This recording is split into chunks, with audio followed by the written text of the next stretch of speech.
Just as the dust had started to settle on the Trump-Putin summit in Helsinki, the White House dropped a bombshell, inviting the Russian president to Washington later this year.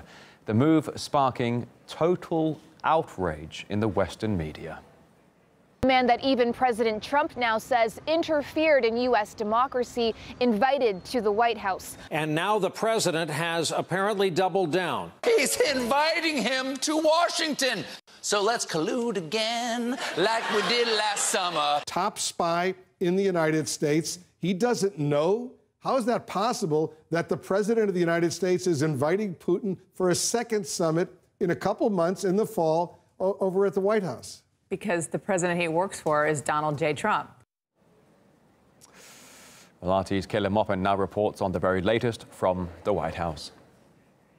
In Helsinki, President of the United States agreed to ongoing working-level dialogue between the two Security Council staffs. President Trump asked John Bolton to invite President Putin to Washington in the fall, and those discussions are already on the way. We have the announcement from Sarah Huckabee Sanders, the White House press secretary. This comes in the aftermath of quite a bit of media hysteria in response to Donald Trump's meeting in Helsinki with the Russian president. If you look at Time magazine or The New Yorker, there's been quite a bit of hysteria in U.S. media.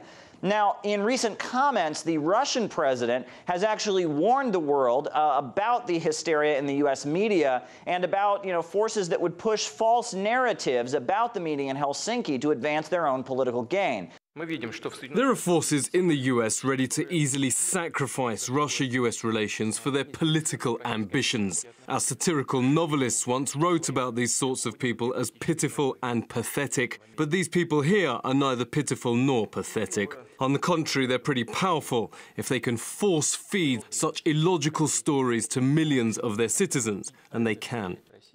In the aftermath of the Helsinki meeting, which took place on Monday, we've seen quite a bit of shifts and changes in how the U.S. president has described that meeting. His explanation and assessment of the events seems to go back and forth. They have President Putin.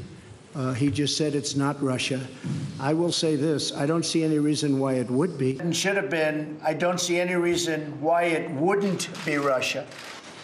Sort of a double negative. You agree with U.S. intelligence that Russia meddled in the election in 2016? I would say that that is true, yeah. But you haven't condemned Putin specifically. Do you hold him personally responsible? Well, I would, because he's in charge of the country. Getting along with President Putin, getting along with Russia is a positive, not a negative. Right. If that doesn't work out, I'll be the worst enemy he's ever had.